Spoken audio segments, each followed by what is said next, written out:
Hi there. I'm Torbin Majava, and this is still Cat.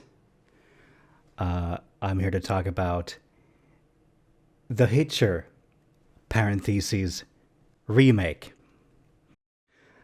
from 2007. This one is directed by some music video director named Dave Myers. I don't really watch music videos, especially not ones made for the bands he's directed for. Uh, the writer of the original 1986 Hitcher participated in the screenplay of this remake. I'm not sure how much, to what extent, or to what capacity. There are two other screenplay credits. One of them wrote for such classics as the Jacob's Ladder remake and Cabin Fever 3. However, the third screenwriter, Eric Berndt, wrote Virtuosity, my number one favorite Denzel movie. I'm not kidding, it's my favorite. That movie is fucking awesome. This guy also wrote Romeo Must Die and Highlander Endgame.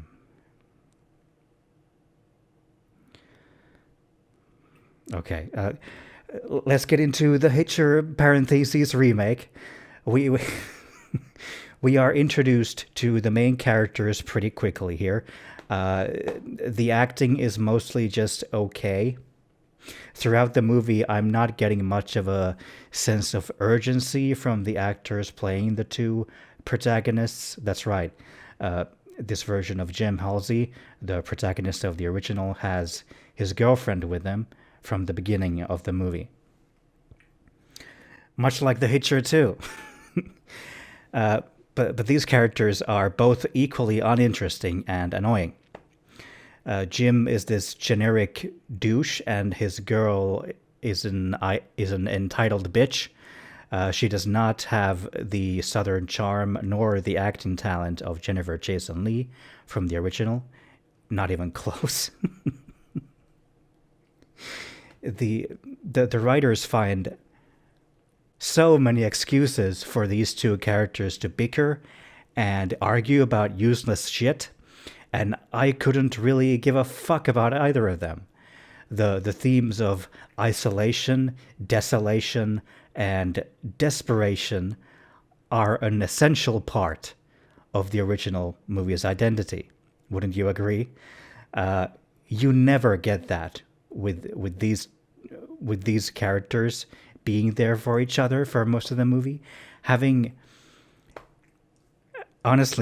two protagonists like this from the beginning feels like an excuse to kill off the other character.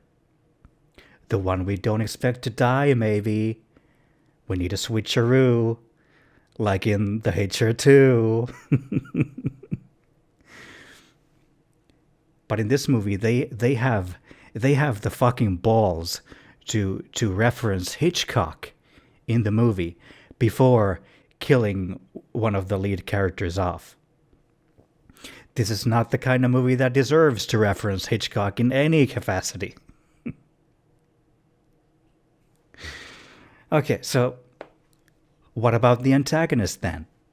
I mean, it's Sean Bean playing John Ryder this time. He's got to be at least good, right? I mean, he's a pro. Well, he does put in a good effort. I mean, he is Sean Bean after all. But he really doesn't come close to the sheer magnetism of Mr. Hauer's performance in the original.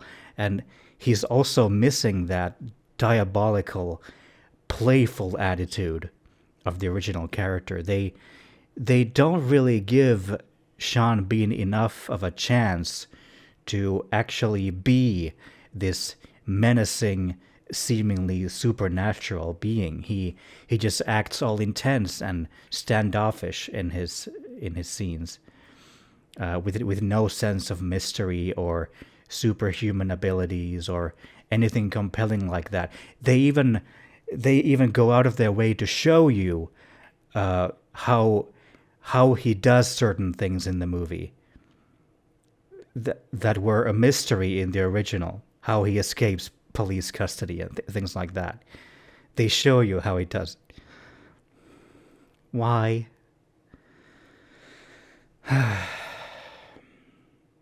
It's almost like this happens frequently in the movie. It's almost like they keep cutting around him at several points, finding excuses not to have him in the movie in a particular scene. That they insert shots from outside of the central character interaction at frustratingly frequent intervals. I think the worst of this is the truck cabin scene. This is also in the original, but they keep cutting away all the time. Oh, there's cops outside. Look. Yeah, I fucking know. You showed me how they got there and how they got out of their vehicles and started pointing their guns. I saw them. Yeah, but they're still there though. Yeah. Okay. Thanks. Supporting cast. Not much to say except Neil McDonough is in this movie. He plays the police captain role. He gets to yell into a police radio occasionally and to do a short interrogation scene, and that's about it. I mean, he's there for a few scenes if you like him. He's all right. Okay, now for some of the technical aspects.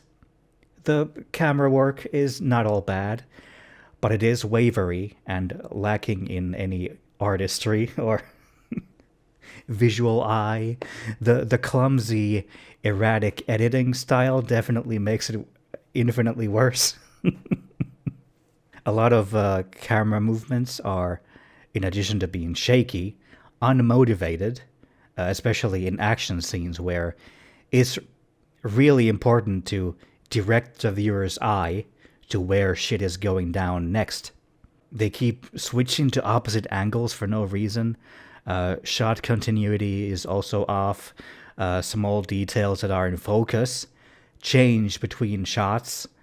There's this drawing in blood on a window pane that completely changes between shots, and it looks nothing like it did before, and they make the mistake of drawing the viewer's attention to it.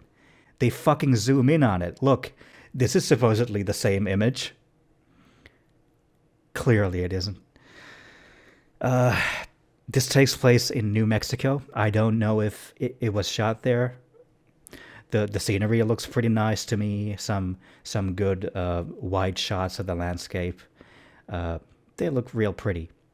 However, almost the entire movie has this high contrast yellow-green piss filter on it, outdoors and indoors, making people's skin glow in hues of sickly green, orange, and red. It's really fucking ugly. The night scenes look so much better in comparison. The high contrast actually works in those shots. Imagine that. There are very few night scenes, of course. Okay, how about the audio department then? There's not much to say about the score. There's barely any. They frequently use licensed music that is mostly awful and also really distracting, not to mention completely fucking unnecessary. I actually felt physical disgust in the opening scene when I have it here. It was Move Along by the All American Rejects. That song started playing. The most generic pop punk fucking alt rock bullshit. And of course, they play the whole fucking song, starting out non-diegetically and then diegetically on the car radio. Because we really need to hear the entire fucking thing. I mean, they paid for the license after all. Then later on, they redo the cop car chase sequence from the original. only worse. Uh, and they play Closer by Nine Inch Nails for absolutely no fucking reason. It does not enhance the scene in any conceivable way. And of course, the scene is shot too close with way too many angles and quick cuts for the viewer to be able to get any sense of the distance between objects and where they are in relation to each other. It's a very poorly communicated chase. And honestly, the final confrontation doesn't fare much better. It falls completely flat on his face. There's no impact to the ending. And of course, they slap a license track on the tail of that too. This one is how we operate by Gomez or something. Really fucking annoying song. And that continues on to the end credits. Fucking this movie has no atmosphere, no tension, no mystery, no captivating performances. Not one. Not even Sean Bean can salvage this movie. Really, the female lead, she puts it best when she says at the end, "I don't feel anything." That's this movie in a fucking nutshell. I don't feel anything. Even even by fucking remake standards, this is significantly ass. Why was this made? For whom? 2. This is a 2 out of 10 for the fucking scenery and the night shots. The few times the movie isn't sickly yellow-green, and 2 for Sean Bean for making an attempt. Otherwise, this is completely forgettable, frustrating garbage. Don't. Not even once. Stay away. This is making me really mad. I'm gonna have to go rewatch the original again with the director's commentary or something. This is not ideal. Okay. I have a few ideas what to review next. Again, I haven't decided. I'm bad with decisions. But I'll see you in the next life or something. Goodbye.